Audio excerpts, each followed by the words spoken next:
ഞങ്ങളിപ്പോൾ അഭ്യർത്ഥന അടിച്ചിറക്കുന്നു. ആദ്യം ഇറക്കുന്ന അഭ്യർത്ഥനയാണല്ലോ, സ്ഥാനാർത്ഥിയുടെ അഭ്യർത്ഥന. അഭ്യർത്ഥന പറയാൻ പറ്റുമോ? ഇന്ന ആൾക്കാർ മാത്രം വോട്ട് ചെയ്താൽ മതി, ബാക്കിയുള്ളവർ വോട്ട് ചെയ്യണ്ടെന്ന് പറയാൻ പറ്റുമോ? ഇടതുപക്ഷ ഗവൺമെന്റ് ചെയ്യുന്ന നല്ല കാര്യങ്ങളെ ഒന്നും അവർ കൊണ്ടുവരുന്നില്ലല്ലോ. അതേസമയത്ത് വേറെ എന്തെങ്കിലും ചെറിയ കാര്യമുണ്ടെങ്കിൽ കൊണ്ടുവരികയാണ് ചെയ്യുന്നത്. നേമത്ത് LDFനെ പിന്തുണയ്ക്കുമെന്നാണ് SDPI ഇന്ന് പരസ്യമായി പറഞ്ഞിരിക്കുന്നത്. അത്തരത്തിലൊരു പിന്തുണ ലഭിക്കുമ്പോൾ സ്വീകരിക്കുമോ LDF?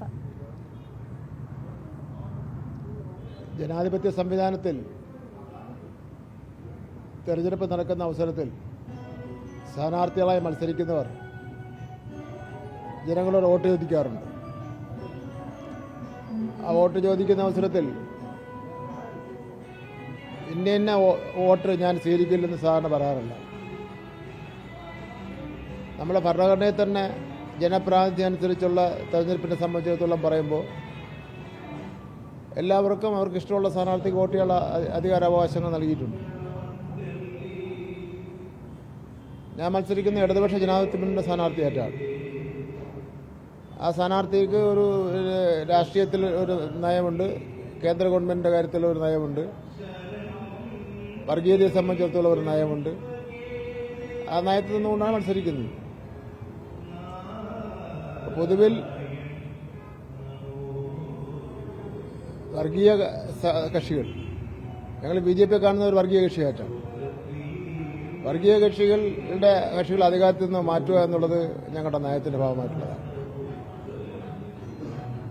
അപ്പോൾ ഒരാള് ഒരു തെരഞ്ഞെടുപ്പിൽ ഞങ്ങളിപ്പോൾ അഭ്യർത്ഥന അടിച്ചിറക്കുന്നു.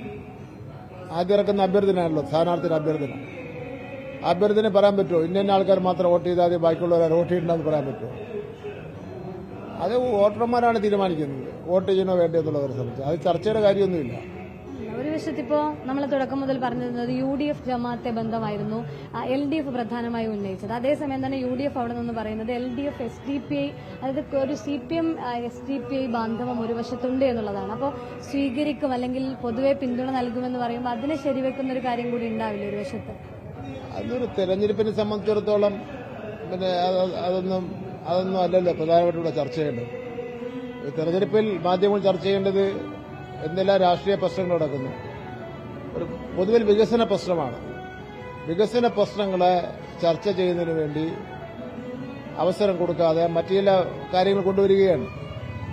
കേരളത്തിൽ ഇപ്പോൾ രണ്ടാം പിണറായി ഗവൺമെന്റ് നടത്തിയിട്ടുള്ള വികസന പ്രവർത്തനങ്ങളുണ്ട്, ഒന്നാം പിണറായി ഗവൺമെന്റ് നടത്തിയിട്ടുള്ള വികസന പ്രവർത്തനങ്ങളുണ്ട്. 10 വർഷക്കാലം അഴിമതിയില്ലാതെ നടത്തിയ ഗവൺമെന്റ് ഇന്ത്യയിലെ മറ്റ് സംസ്ഥാനങ്ങൾക്ക് മാതൃക. അക്കാര്യങ്ങൾ ചർച്ച ചെയ്യുമ്പോഴാണല്ലോ ആൾക്കാർ വോട്ട് ചെയ്യേണ്ടത്.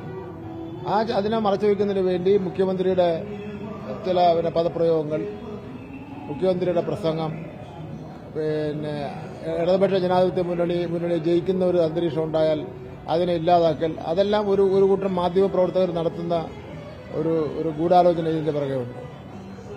ഇടതുപക്ഷ ഗവൺമെന്റ് ചെയ്യുന്ന നല്ല കാര്യങ്ങളെ ഒന്നും അവർ കൊണ്ടുവരുന്നില്ലല്ലോ. അതേസമയത്ത് വേറെ എന്തെങ്കിലും ചെറിയ കാര്യമുണ്ടെങ്കിൽ കൊണ്ടുവരികയാണ് ചെയ്യുന്നത്.